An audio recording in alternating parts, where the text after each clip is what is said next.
Unidad 4, clase 1, síntesis.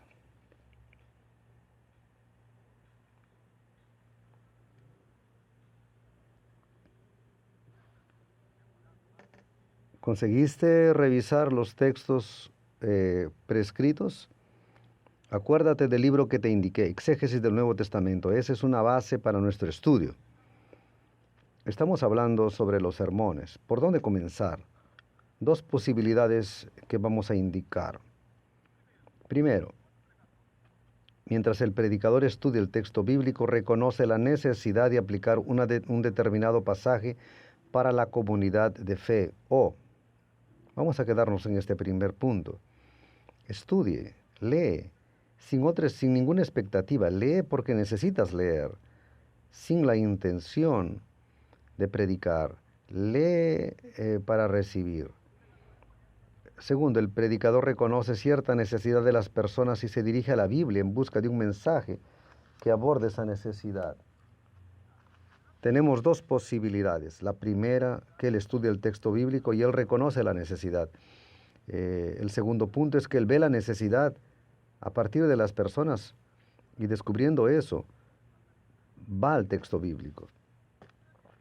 El gran riesgo de prepararse de la primera alternativa o de permitir que el texto determine el sermón es que el sermón puede convertirse en un ejercicio de exégesis. Cuando vas al texto y estudias normalmente, naturalmente, esa palabra va a brotar. Pero llega el viernes en la noche, sábado, mañana es el día que tengo que predicar y vas al texto y quieres predicar para mañana. Se corre el riesgo de transformarse en un estudio bíblico y en algo que vas a hablarlo sin sentido porque no te preparaste. No va a funcionar. El sermón acaba siendo una exposición sin objetivo, sin enfoque específico. Esa forma puede ser una buena alternativa para la escuela dominical, un estudio para líderes, pero sermón no. El lunes, martes, miércoles, jueves, viernes tienes que leer y va tomando forma. Pero si llegas el sábado en la noche, no se va a poder. Lee el contexto amplio. Si cogiste un texto pequeño, lee lo que está antes y lo que está después. El contexto inmediato, cómo va a ser después, cómo fue antes. Si estudias una epístola extensa, lee varias veces la sección en la cual se encuentra tu texto. Por ejemplo, una carta de Pablo. Busque extender su lectura para saber toda la historia. Necesitas tener el conocimiento. Pablo a los Corintios. Necesitas estudiar la carta. Se presupone que ya tienes el estudio de la carta. Pero más allá de esa perícope, de ese texto, de ese recorte, necesitas estudiar antes y después para entender todo el contexto. Después de conocer el contexto más amplio, haga lo mismo con el texto escogido para la predicación. Lectura siempre, lectura, lectura. Haga su propia traducción. Aquí que la cosa se vuelve seria. ¿Qué traducción? Del griego. Aquí vas a tener que tener un dominio, por lo menos mínimo, del griego. Claro que puedes tomar un diccionario e ir haciendo la comparación y la traducción, pero primero haga la traducción literal. ¿Qué es traducción literal? Palabra por palabra. Vas a ver que el alfabeto griego es muy parecido con el nuestro, alfa, beta, delta. Y haciendo esa traducción vas a tener una idea de lo que el autor estaba queriendo decir. Escribiste, ¿qué quiere decir esa palabra? Amor, amor fraternal, amor filial. Vas conociendo eso y vas haciendo diferencias, distinciones. Después busque variaciones textuales que afectarían el significado del texto para la congregación. ¿Qué es eso?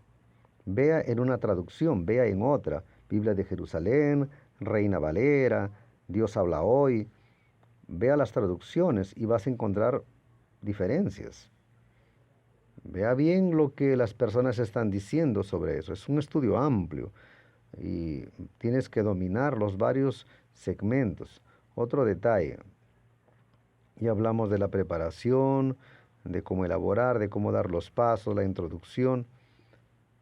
Va a ser necesario hacer la traducción, la aplicación. Eso es imprescindible también. Como parte de la aplicación de las escrituras que estamos predicando, debemos extraer las implicaciones para el día a día. ¿Para qué sirve? En el día a día, ¿para qué sirve? Si no hay esto, tampoco tiene sentido.